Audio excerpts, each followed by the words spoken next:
हमने तो छोटा भाई कहा था किसी को, लेकिन भगवान कृष्ण ने जब कहा, युद्ध चल रहा था महाभारत का, ये प्रकरण पूरे विश्व के सनातनियों को याद है। भाई राम मंदिर का भी विरोध करने लगे, छपरा से आवाज आई, राम मंदिर का विरोध किए कि वहां हॉस्पिटल बनना चाहिए। जहां सनातन के विरोध में कोनो बात भाई, जहां हिंदू विरोधी, हमारी आस्था हमारी माँ है, माँ जानकी माँ है। आप माँ राम मंदिर के लिए आप कह रहे हैं, वो आवाज अब मंदिर बन गई बा तो कहता कि वहां हॉस्पिटल बनता। इन लोगों की जमानत आप जब्त कर देना। जो भी सनातन विरोधी बात कर रहा है, जो भी माँ बहन की सुरक्षा के साथ खिलवाड़ कर रहा है, हमारे सनातन हमारे इतिहास को, जड़ों को उखाड़ के फेंकना चाहता है, उन लोगों को आप लोग पनपने ना दे। आप सुन लाई बात, इससे पता चलता है मानसिकता क्या है। इससे पता चलता है कि इन लोगों के लिए खाली वो समुदाय एक वोट बैंक की राजनीति है, और वो समुदाय अब जाग जाना चाहिए। वो समुदाय नीतीश जी के साथ रहा है, मोदी जी के भी साथ रहा है। मुस्लिम समुदाय की महिलाओं ने मोदी जी को वोट दिया है, तब ना इतनी सीट मिलती है, तब ना तीसरी बार प्रधानमंत्री बने। वो समुदाय अब जाग जाए। बहुत बड़ा वेकअप कॉल है मुस्लिम समुदाय के लिए कि देख लीजिए, आप लोग सिर्फ वोट के लिए इस्तेमाल होते रहे।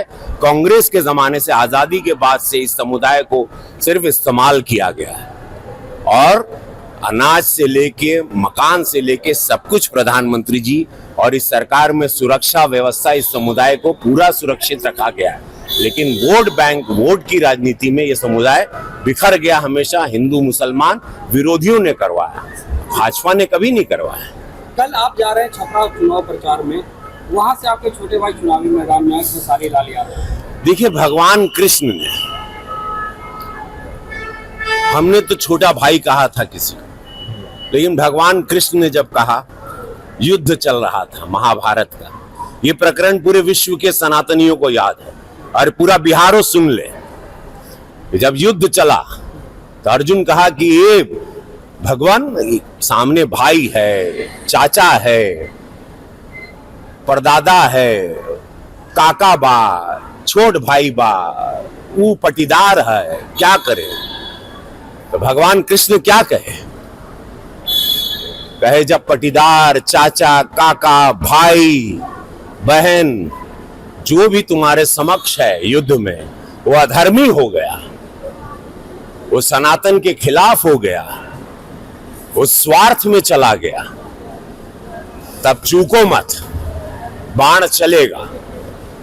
जैसे ही विरोधियों की आवाज जो हुई आज निकल गई कि भाई राम मंदिर का भी विरोध करने लगे, छपरा से आवाज आई, राम मंदिर का विरोध किए कि वहां हॉस्पिटल बनना चाहिए। तो वही विरोधी आज बिहार सुन ला हो, समस्त बिहार से कहते कि मां सीता के मंदिर का भी विरोध हो रहा है। यही विरोध, यही पार्टी, यही विरोधी चेहरे यूपी में भी किए, लेकिन मोदी जी, योगी जी कड़क वहां खड़े रहे, पूरा सनातन धर्म खड़ा रहा। माननीय सुप्रीम कोर्ट ने सब कुछ पक्ष को देखा, और वहां भव्य मंदिर 500 साल बाद बना। अब मां जानकी का मंदिर भव्य बनने जा रहा है। ये विरोधी यहां भी मुंह उठा रहे हैं, जितने एनडीए के विरोधी हैं। तो मैं आप लोगों को सचेत कर देना चाहता हूं, इन लोगों की जमानत जब्त कर देना। जहां सनातन के विरोध में कोनो बात भई, जहां हिंदू विरोधी, हमारी आस्था हमारी माँ है, माँ जानकी माँ है। आप माँ राम मंदिर के लिए आप कह रहे हैं, वो आवाज अब मंदिर बन गई बा तो कहता कि वहां हॉस्पिटल बनता, तो वहां लोग इलाज कराते हर समुदाय के लिए, ये बात कर रहे हैं। और मतलब उससे पता चलता है ये लोग क्या थे पहले। भोजपुरी सिनेमा को, भोजपुरी में काम करके, हिंदुत्व का नाम लेके सब कुछ किए, कमाए, खाए। आज भोजपुरी इंडस्ट्री बंद हो गया।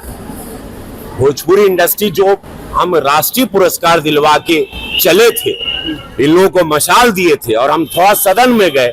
हम सदन में क्या चले गए, इन लोगों ने भोजपुरी को भेज दिया।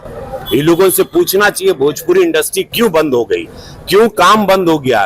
कि जहां मेरी फिल्में उसी छपरा या पूरे बिहार में सिल्वर जुबली होती थी, वहां आज एक दर्शक नहीं है। उसका कारण कौन है? किसने भोजपुरी को बदनाम किया, किसने भोजपुरी की ये हालत की किसी ने एकजुट किया, तो आज वो लोग जवाब दें कि वो इंडस्ट्री पे ताला लगा के आप कोई और कुछ उम्मीदें देंगे। ये छूट पर जहां पर एक जंगल राज था, उस दल के साथ जहां सनातनी विरोधी आवाजें निकलने लगी, राम मंदिर के खिलाफ आप लोग आवाज निकाल रहे हैं, मां जानकी के मंदिर जो बनने जा रहा है उसके विरोध में आप लोगों की आवाजें निकल रही। इससे ये पता चलता है आपकी विचारधारा क्या है, और जनता जान रही है। इन लोगों की जमानत आप जब्त कर देना। जो भी सनातन विरोधी बात कर रहा है, जो भी मां बहन की सुरक्षा के साथ खिलवाड़ कर रहा है, हमारे सनातन, हमारे इतिहास को, जड़ों को उखाड़ के फेंकना चाहता है, उन लोगों को आप लोग पनपने ना दें।